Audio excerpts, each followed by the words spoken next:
I got married young. Yeah. At 19. My option was like every Friday I'll be twerking in a nightclub and drunk. I found myself on my knees really asking, hey God, if you still help someone, I need help. Going through divorce, and it was something that was extremely hard. Yeah. And I cannot tell you the amount of sacrifice that is. I cannot be, sometimes I go home, I'm crying. Welcome to Wind Down Wednesdays. I am Isabelle Masozera. We have another exciting edition for you. And today, my guest will be talking to us about all things space wellness.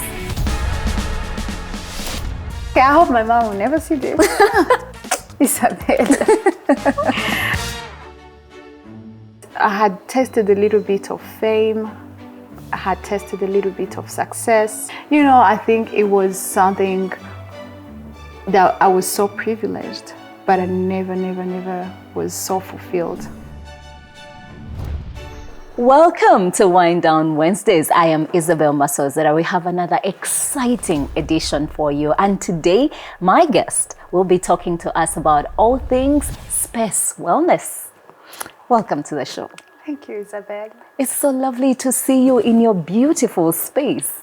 Isn't it gorgeous? It is gorgeous. Yeah. I can really feel love this your space. soul in every little detail. I mean, how gorgeous is this? Amen, amen. I'm curious about how you get to this place, but I want to go back to your childhood first. Oh my God. What was that like? Okay, I hope my mom will never see this. But I grew up, I'm the firstborn of 5, the first daughter of 5 kids, which made me grow up like a little mother as well, to taking care of my siblings. Like, I remember me and my sister going to school and my mom telling, remember to look for your sister before you go home. And I was just 2 years older. You know, like I'm this 7 years or 8 years old kid, like trying to find her sister to go home. Wow. Trying to prepare her before we go to school. So my upbringing has been an upbringing of great responsibility. Yes. Like all African firstborn Yes, kids. all African firstborns and and first especially daughters. girls. Yes.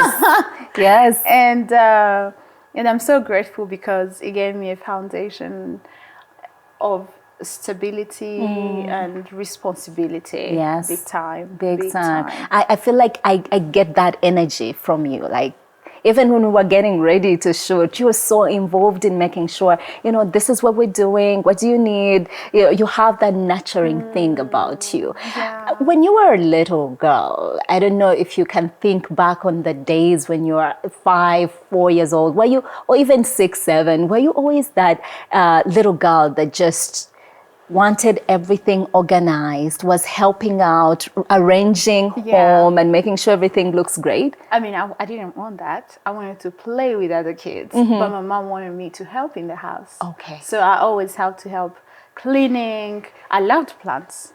So the plant part, I got it from mama, but it's the only thing I enjoyed. And I remember my mom's rules. Even when I was 6, I had to wash my underwears, and I always had to make my bed, not only mine, my siblings' beds. You know, all their beds. Like I was the homemaker already, a little bit. Wow. Already. Wow. And I started embroidery at 7 because my mom was doing hand embroidery, and she taught me, and apparently sometimes she wanted me to embroider for her because I was young, so I had a finer finish. Ooh, wow. And so you had a finer finish. Yeah, because my hands were little and the type of needles that I used were smaller.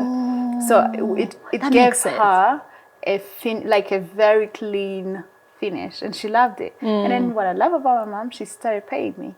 So from age 8, okay. Because I was going to ask, salary. didn't you resent it? Because in our household, okay, obviously my situation is a bit complicated to understand because we are 10. Wow. But then I'm sort of the first girl with my biological mother and father. So my father had 2 wives. Yes. My mom was the second wife, and I was the first daughter in the home. So you still... Yeah, I had a little bit of that, but I resented it. I actually hated that I had to tidy up the place. I always was that child that was like, why is it me? Why is it not my brother? But now you talk about being paid for it. It brings in a very interesting aspect. So I loved it. So which means I don't know how to ride a bicycle because I never had time to do so. So I never had time to do stuff that other kids were doing because I was always, doing the stuff that my mom will pay me for, There was incentive at least to do it. And also one thing about me when I was that little, I really wanted to be so smart. Like I wanted to be the smartest. I don't know why, but I always wanted to be Were your smart. siblings competitive? Was your mom competitive? No, was that competing with myself? with yourself? Interesting. Because my siblings were younger, so of course I was in higher grade. I had higher grades, and I was in higher grades. So it was always like, I think it came from my dad. My dad bought me the first book about business when I was 8. I didn't know how to read a word in English because I went to public schools. I come from a very modest family. So I went to public school where we were wearing these blue uniforms, Yes. them all. Oh my God, I'm traumatized. Yes. Like a little dress, Yes. And I remember my classmate, like we were in a class of let's say 50 and only 20 people had chairs. Yes. Others were sitting on boxes. It was so funny. I feel like I'll never forget about most people our age and older can relate. I actually loved those little uniforms. Now I love it, but then I didn't. Then it just felt like something you had to do that you sort of Voila. resented. Yeah, but it's so interesting listening to you. So you were exposed to the world of business as a young girl, but also... Was it business though? Yeah, because if your dad gives you a book about business at 8, that is... No, listen to the title. It was this book called Rich Dad, Poor Dad. One of the best books ever written. Until today, I'm always reading this book. Yeah. And he got me a dictionary. And Macmillan read, I'd never forget the color dictionary. He was like, figure it out. But this is a book that changed my life and I want you to read it. Do you feel like it's kind of sowed the seeds? No way. But it got me to loving reading. Okay. Yeah, which is something that is that I'm so grateful for. That I studied, to love and to engage in libraries because I just got that book, I think. Yeah. Let's talk about, when you're a little older. At what point do you decide, what, this is what I want to do? This space, wellness, creating beautiful spaces, interior design. This is what I want to do. I think this came when I got married young. Yeah. At 19. So when already the process of just putting together a house, and I was excited. 19. I was doing quite young. I was at school, I was doing university, but also getting together a home. And I remember the first thing that I looked for are plants to fill in our house. And then, of course, I was interested in that. I started reading a lot about it. I started researching a lot about it. And after, when I was getting ready for Liam, my son, at 21, that's when I was like, I really want to make his space so special. So special that when he grows up, it'll be like I had the best nursery room. So that's when I even studied wood habitat. Yes. Because I remember I delivered Liam on the 2nd Jan, and on the 5th Jan I was in RDB registering wood habitat. Wow. I don't know. I don't know that. Let's talk that about part it a little bit. I don't remember very well because I'm like, how was I functioning? Yeah. What was it about getting ready to create this space that made you want to start your business? Was it because maybe you couldn't find the things that you needed and felt like there was space for something like this? I couldn't find the stuff that I thought would do justice to my firstborn and the love and the family that I wanted to invest in. I felt like I needed to invest in my family as a nurturing mother, And I'm so grateful that I grew up seeing a bit of that. In the little that my mom had, we always had clean bed sheets. We always had a nice, clean house. Not nice house in terms of like architecturally, no, but always clean and always intentionally put together. Yes. The little that we had, you know? And I remember at some point of my life when I was a kid, we didn't have TV and a dining table. So we always ate on a mat, all of us. But I always remember the intentionality of my mom to putting the mat near the window because there's light, and always making sure that we clean the mat every day and fold it and put it in a corner.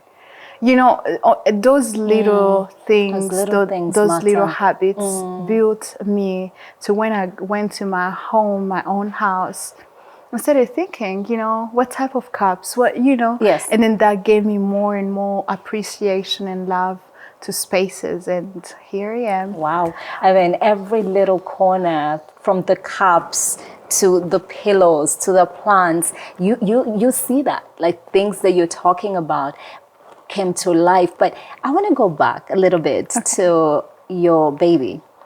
When you were trying to create this space, what were the things that were important to you as you created that space? I remember I wanted a novel baby crib. Okay. In white. I was so particular about that. I still think white is my thing. Yes. Like, yes. You know me with white, through. you know? So I wanted the crib to be white and oval. I wanted a shape that was round and soft and nurturing. I don't know why. And another thing that I was so particular about was like the colors to be blue, like different shades of blue, like water blue, every blue that is gorgeous.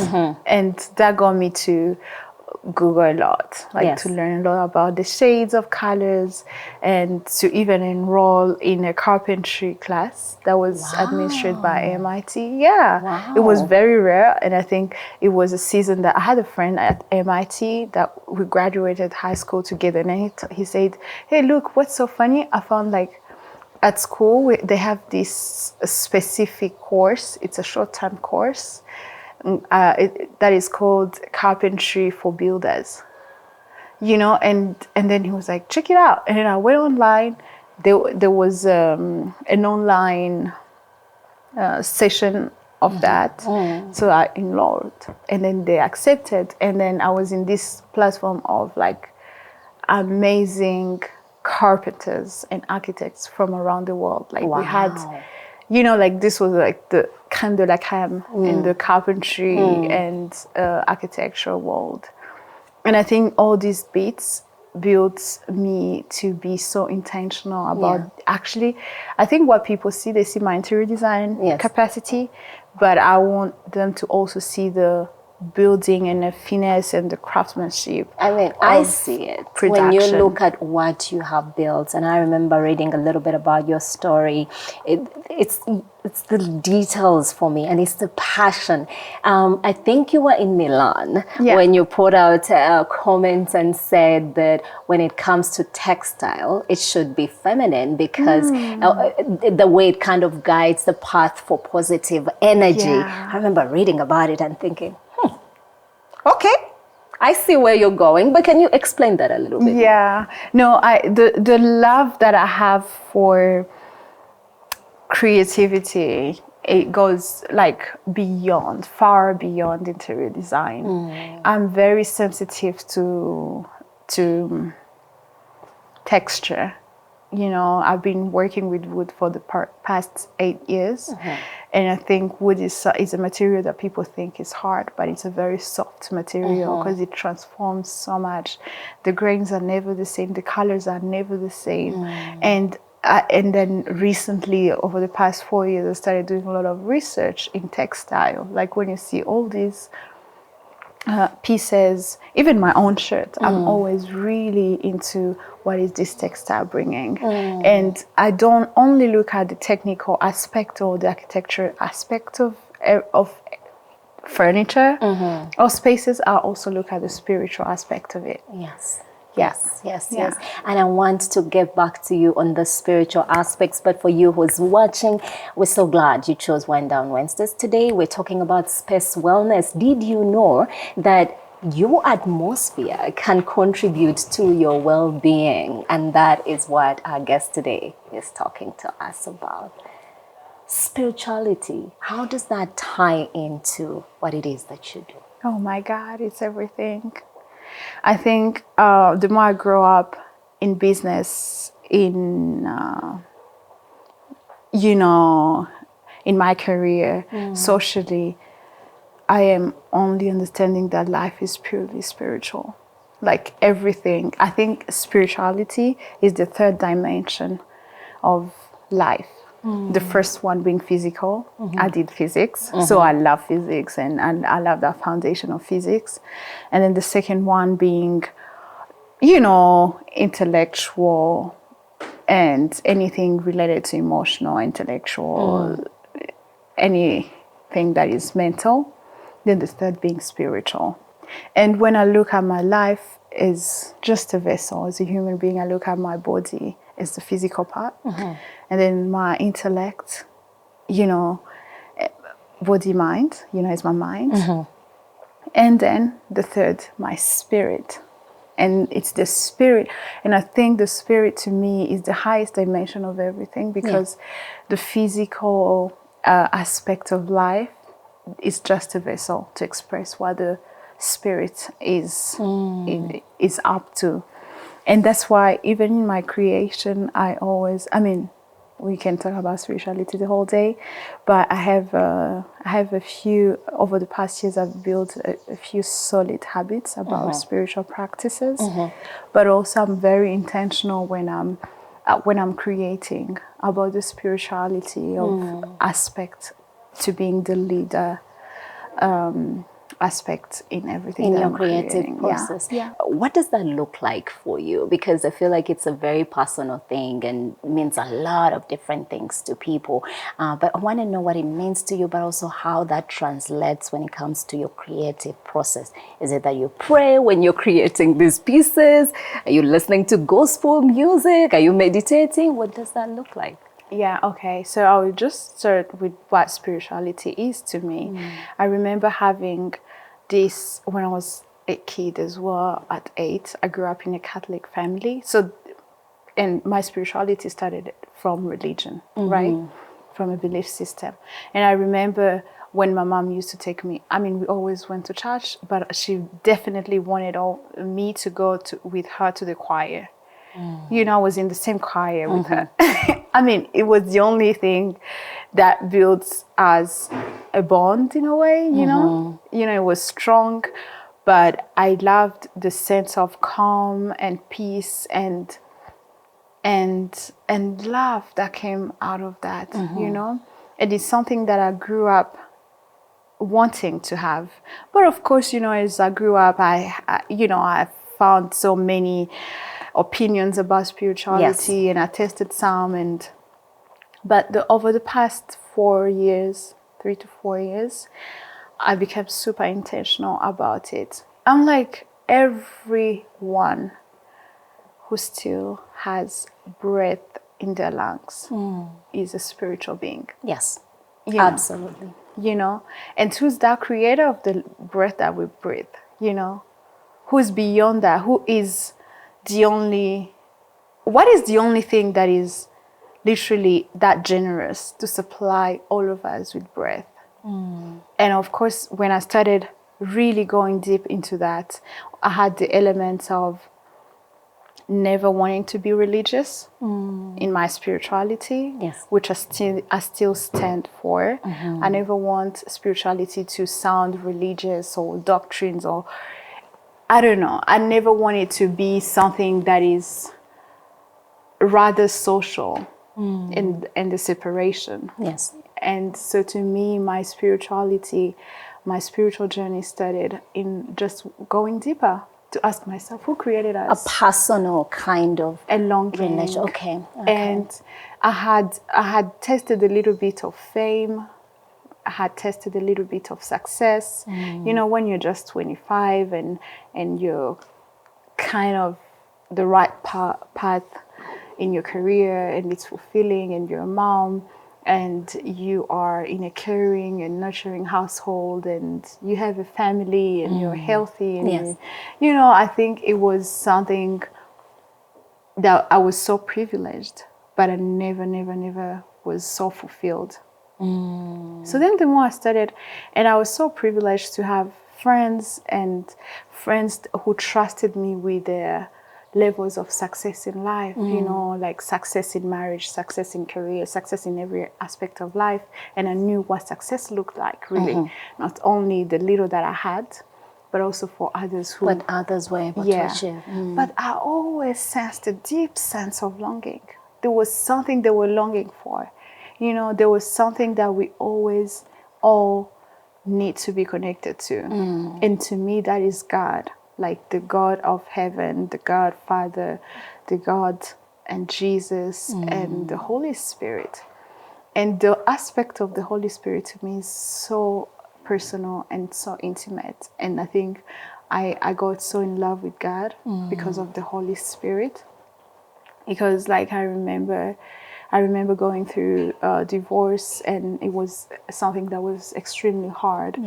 And seeing people, like someone who's my age, dying with cancer at the same time, the person that I cared for. And so you were going through a divorce, but also losing my somebody. cousin sister. And how old were you? She was only 30. And yourself? 27. Wow. Yeah. I'm so sorry. You know, and so seeing that also gave me access to really understand that, hey, there's something beyond everything. Yeah. There's something beyond just wanting to be spiritual. I know some spiritual practices are just there for the 4 elements of life, you know, the 4 elements of nature, But who is the creator beyond the 4 elements? You know, and I found myself on my knees after 7 or 8 years of really not connecting deeply into that. I found myself on my knees really asking, hey God, if you still help someone, I need help.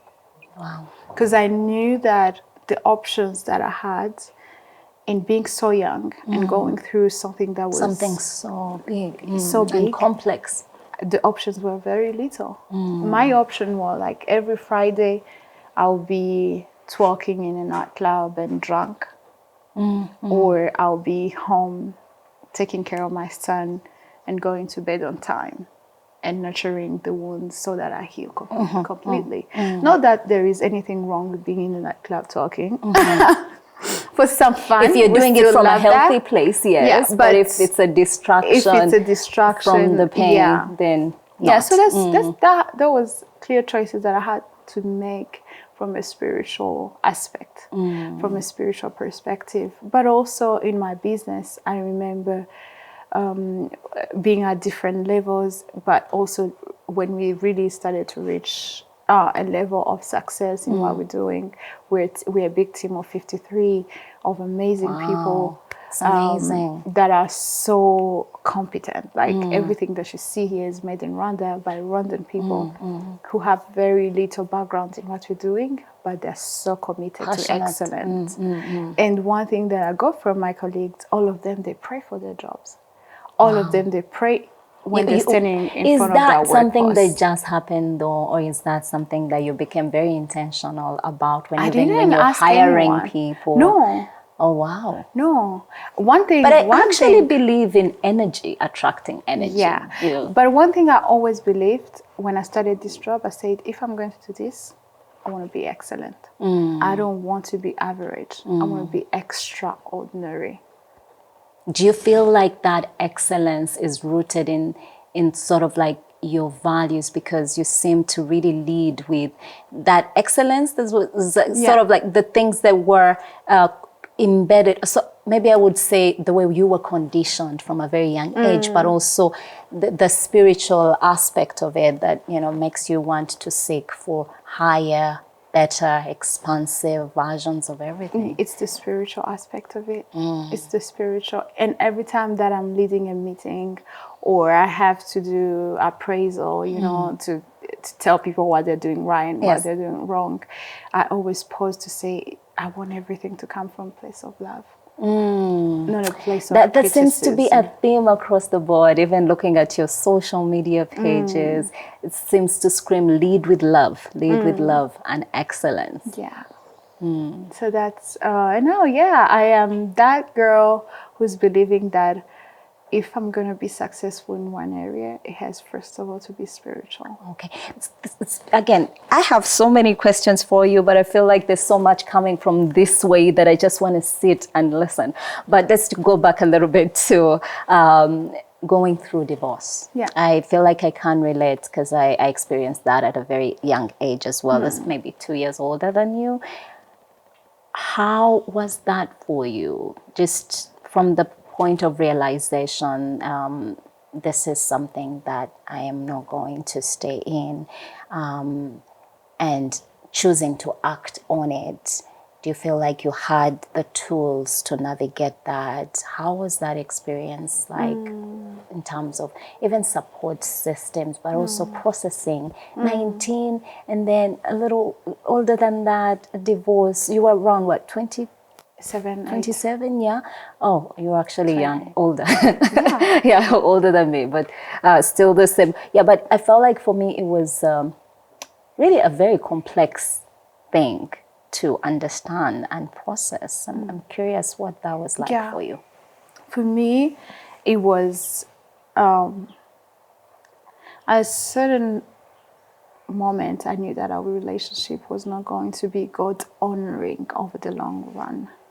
God honoring. Yes. And that was important. And that was, to me, that's still very important in all my relationships. I mean, not only intimate, but I'm now at a point in my life that I cannot afford to be in a relationship that is not honoring the creator of everything. I always look at it like, if the creator of everything gave me this life, like, let me call myself an actress, and he has a script for my life, and I'm going astray because I'm doing the things the way my social media saved posts are saying, oh, I'm going astray because I'm wounded or hurt. And, so now I'm at the point of my life that everything that I do has to, if I'm standing next to my creator, I'll be like, hey, here is a report card. Like, I've been able to be this person and to do this.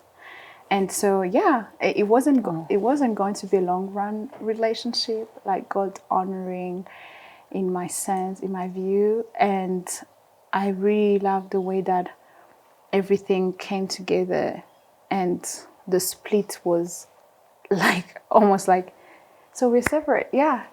It was peaceful. It was very bumpy.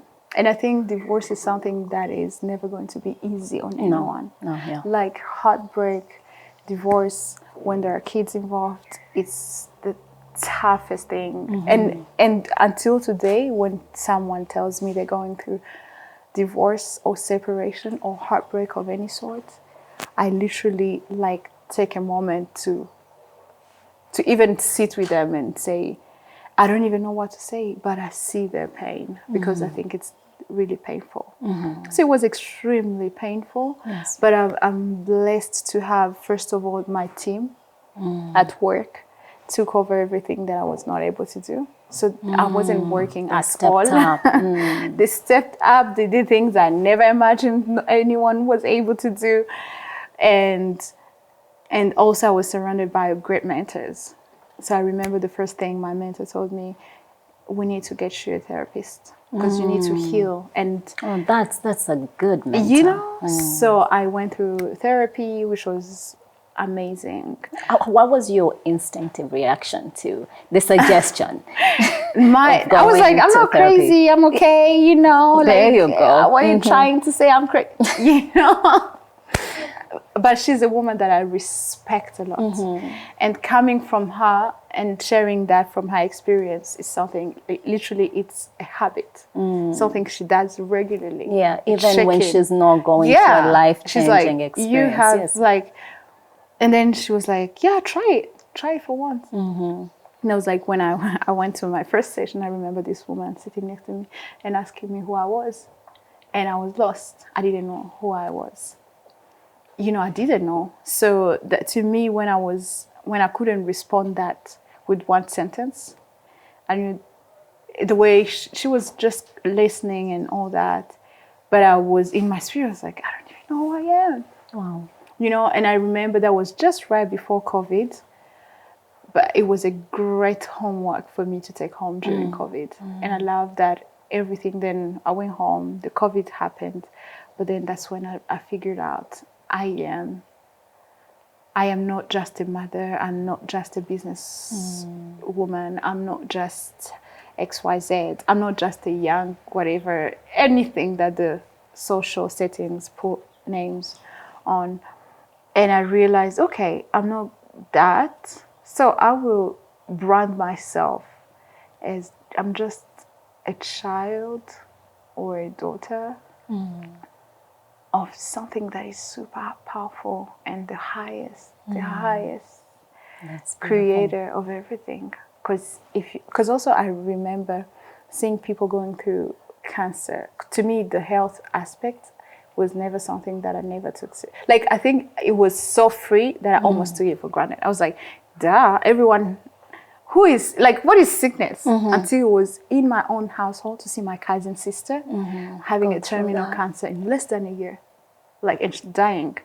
So I was really like, wow, life can be fast. That was a lot for lot somebody to with process. divorce. Yeah, because divorce is also loss. Yeah. You are losing somebody that you probably thought you're going to spend the rest of your life with, and here you're losing family, somebody that you clearly loved so much, and who's just young and full of hopes, and she's working on multiple projects and all that. So I think that was a reset, and my prayer is that we never allow anything that is around us to just go unnoticed or to not get a few things from it. And I think that was a reminder for me that, hey, being young and full of health and strength is not even a guarantee.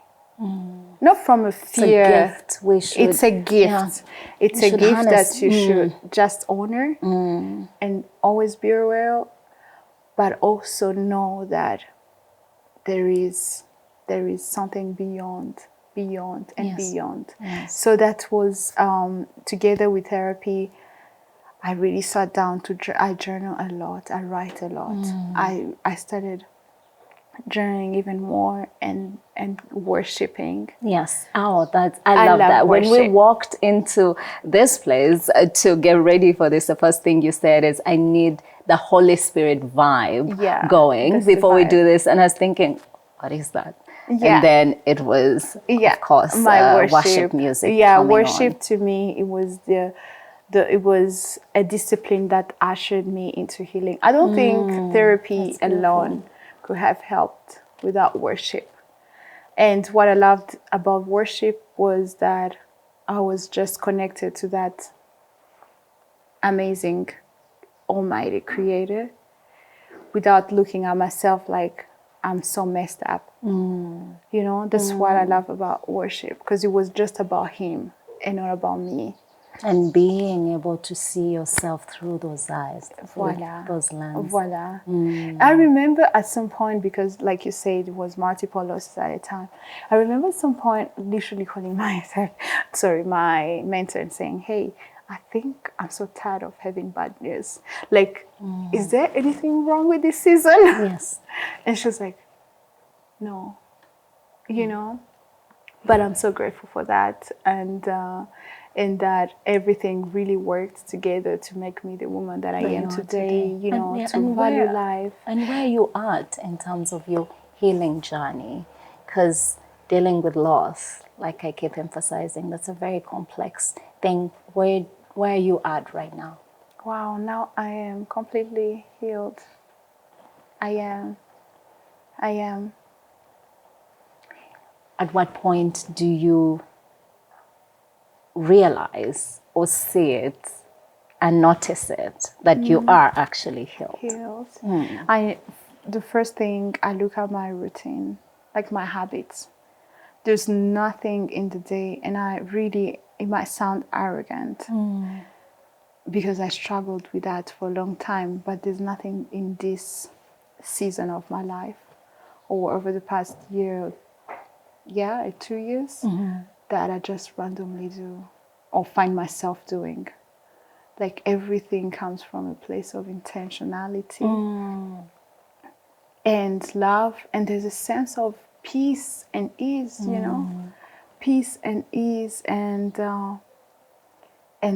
laughter and so much fun, but also so much, I don't know, just peace. Peace.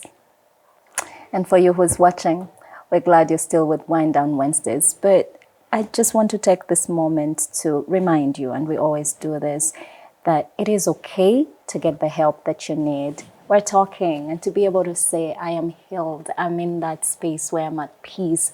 These are things that are possible, but sometimes you need a little help. So if it is therapy, for her, it's, rooting herself in and grounding herself spiritually. And it's about her gospel or her worship music, or just digging in and building that spiritual side of herself. But what is it for you? Is it journaling? Is it meditating?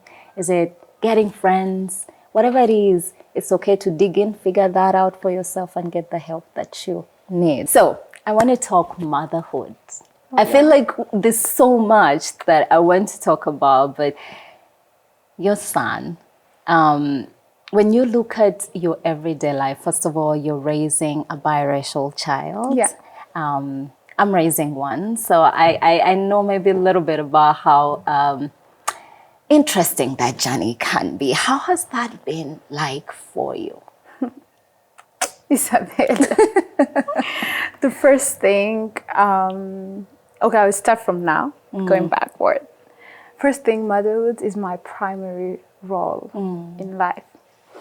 I know that I have so much grace around me, and the business side and the career side is going really well, and there are a lot of things that I want to pursue as well that I'm sure that they will go really well. But one thing, like one most important thing to me, is my motherhood. And over the past 2 years, I started practicing to drop him to school and pick him up. Even if we have a driver, but I still make sure that I am in the same car. Spending that quality time with him. Yes. And I remember when some people started saying, the most important thing is not how much time you spend together, but the quality. The quality, yes. But then I love quality and quantity. I'm a generous woman. I don't like, I'm a generous person. And I'm a loving person. So I'm going to give my son so much time and so much of high quality time. And it's extremely hard. And I remember, oh my God, I don't want to open that video, but one day I will. I'll show you a video that his dad sent to me. Because when I started Wood Habitat with him, and I literally used to breastfeed him standing in the workshop. Wow. Because we didn't have a showroom, so we had only a workshop, and I'll be there, they'll bring me a chair, and I will hold him, breastfeed him, give him back to his dad. And it's a picture that used to torment me, but that no longer torments me. Because Why was that? Because it was just, I was thinking motherhood is a role among many. And I was thinking that motherhood is not something that I don't need a success story to. I was thinking already I'm a mom, I changed diapers, I'm responsible, I'm home, I breastfed him for nearly 2 years. I was like, that's what mothers do. I didn't know. I did my part. The part of evoking excellence in that. So it's only when I started to be like, wait a minute. I want excellence in my motherhood. That's my standard. I don't want to think of no books. I don't want to listen to any more podcasts, but I want to know everything from excellent motherhood. And my definition of excellent motherhood? From yourself. Choosing what that is. I've consumed a lot of material around motherhood. Yes. But one thing that was, to me, that really was coming from a place of excellence is something I got from my mom, which was her physical presence. you know, I feel like that's it's such a huge struggle, privilege. Yeah, it's a bit of a struggle, especially for us when you're, I mean, you have to keep your business going. You are in school currently. Yes. And you have a little man that you want to be 100% there for. So that's why I decided I have to do everything between the drop, the time that I drop him at school to when I pick him up. Like everything in my life happens within that window. Because when I pick him up from school, I have to spend time with him. And I cannot tell you the amount of sacrifice that is. I cannot be. Sometimes I go home, I'm crying. It doesn't mean like I'm home with him and we're playing and I'm so happy. No, sometimes I go home and I can't say a word and we're home and I'm fixing something to eat or drink and he goes, he you know, he starts playing his you know, his games and stuff. And I'm feeling like, oh my God, one more client, one more interview, one more one more appraisal, one more meeting. And it's so crazy how it makes me feel like, oh my God, I'm not doing what I'm supposed to do. But now I changed the narrative because you feel torn. Yeah, even now structuring motherhood is my primary role have taken away a lot of weight. Like if you wake up and you know your primary role at work is creating content with these people. So you will not be distracted when someone calls you and say, hey, I have a few shoes that I would like you to look at. You know, you'd be like, no, I have an interview this morning. Yes. This is my primary thing. You're intentional about it. This time is for me to be a mother. This time is and for me. That's it. Yeah. So to me, I realized that my son will only have one mother in his life. As much as I might have many more. Yes. But he will only have one mother. And he will only have one childhood. And so I said, you know what? I'm going to be excellent. What do you think is the biggest lesson motherhood has taught you? Sacrifice and playing together. Yeah. And that is something that you're choosing, I can see, to be intentional about. You still didn't answer my question, and we don't have to go there. What has it been like raising a biracial son in today's society? Oh my God. But also for yourself. Because, and the reason I said that is I actually saw a post from you that I loved so much where you said, okay, so this year I want to take my son to learn about where he comes from. And you make reference to the stories your grandfather used to tell and how proud that you are that we are people of values and something along those lines. Yeah. Wow, a biracial child. The first time that I was so shocked it's like I woke up to that reality is when he came home and told me, Mom, am I white or black? Wow. And he was only 3. I was like, what do you mean white or black? I didn't think. 3 years old. Yeah, I was like, I didn't think. I was like, I forgot you're white or black or anything. Like I totally never thought about it. So it's only now that I'm studying to have words around it, but it's been a challenge because the biracial kids are expected to live in a certain way, to have a certain lifestyle, to go to certain schools, to like the certain games and all that. But one thing that I was intentional about was like, you're gonna speak in Nyarwanda, I like that, like more than I speak. You know, I was like, you're gonna speak in Nyarwanda like me. You know. And he does. That's one thing. And I was like, one thing for sure, it's tough for them, for biracial kids to be clear about their identity. Yes, that sense of belonging and identity. That sense of belonging. But what I'm so grateful for is that he's growing up, like he is in this environment. So Rwanda is his country. And not only that, he knows that he can go back home as well in Italy. And now he's playing about it. He says, oh, I have 2 homes. You know, I have 2 homes, which is nice, you know. But what is it's still something that I'm still working on. Yeah. To give him more sense of stability and roots. Yeah. Yeah, but together with my family, he Yeah. has that. Yeah. I'm glad to hear that. Yeah. I'm still navigating that space as well. I think our kids are almost the same age. Yes, but I'm still trying to figure that out. I'm very proud about the fact that he actually speaks better Kinyarwanda than the rest of my kids. So that's quite interesting. And he seems to like his Kinyarwanda name as well. That. So it's interesting. We're working on the dance.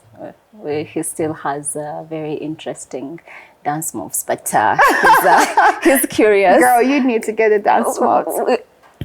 I'm not any better, so no judgment. But hey, as we wind up, I want to go back a little bit to the career aspect of it. I noticed that, you're the kind of boss that is moving around saying, we do this, we do this. How would you describe yourself as a boss? Oh my God. Me who thought I'm the most, well, how do you say it? Is it autocratic? All of that. I don't know. I am super democratic when it comes to my leadership style. Mm-hmm. I always want to get everyone involved in the decision-making process. So that's my style. First, let me go back. The number one thing that I value in my career is people. And not just my clients, but my people, my team. My team.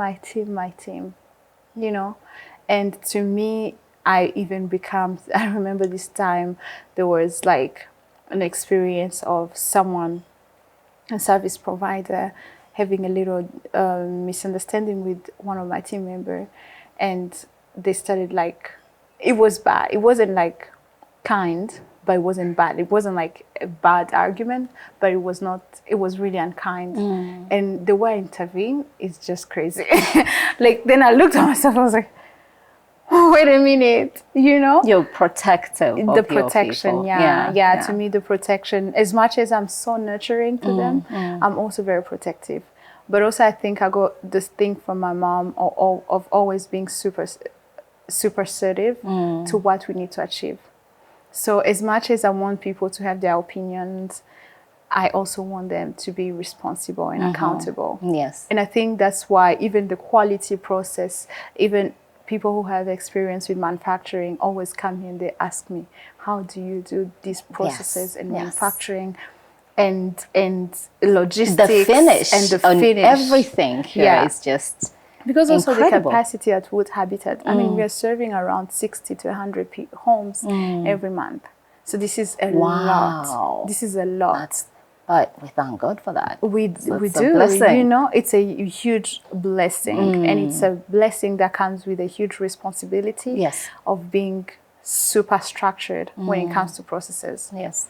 And I really think that as much as we're really growing and pushing ourselves to getting better and better, but that's one of our strengths. Another thing that is my superpower is an entrepreneur. Not only that, I'm a faith-led entrepreneur. Yes. One more thing is that, I'm a lover. I love people. And when people know that you love them, I don't know, it does something. And sometimes when I look at my team, I'm like, there's nothing that could have ever afforded me these amazing relationships and their commitment than genuinely loving them. Wow. And of course, when it comes to performance, we always have our KPIs written, but at the end of every quarter, everyone comes like literally higher than their KPIs. Because it's a space that is motivating when and I know lately it's sort of become buzzwords when we talk about empathetic leadership or leading from a space of love and care versus, the whole, everything else. Because to me, even to a client, I don't work for clients who have very little in their hearts to give. I cannot. Okay. So I don't know how I can expect anyone to work with me if I don't have that. You know, like when it's clients that are just like, you're my supplier, do what you have to do, don't ask me questions. I'm like, no, it's not conducive to a creative environment. The creative environment is an environment of total surrender and connection, and proper connection. Wow. And that's something that I really build on. Yeah. I totally would, yeah. So as we get to the end, where do you see yourself? Not just the business, but definitely I want to know for the business, say by 2030, and also in your own growth, you know, like in terms of you as a person, in terms of your motherhood and everything that really feeds your soul. Yeah. By 2030, I definitely want to have a deeper connection with God. So my spiritual life needs to be really, really high and passionate and like full of passion, because I never want to have a spiritual life that is just boring. Yeah, like I want the passion and the pleasure of it really to show in my life. And I want to just continue to being a faithful steward of everything I'm trusted with. So the kids, more kids, yes. The more the merrier. More kids and better motherhood. And in business, I will be standing, not myself, but the country that I'm from, Rwanda, and the continent will be standing on the international stage of furniture and homeware. Yeah. Yeah. Yeah. 3 fun questions. We're done. I feel like we have what we need. But when you walk into a room, what's the first thing you notice? The first thing that I notice is the light. Light. And I can tell that because you were so intentional about how much natural light comes into this space. What's your favorite accessory? Plants. That was obvious. Thank you so much for having me. Thank you for coming to Wood Habitat. I hope what I shared will really impact so many lives. And I hope to continue to see women investing in their environment, for their growth, for their families, and for their lives to be truly fulfilling. So welcome home.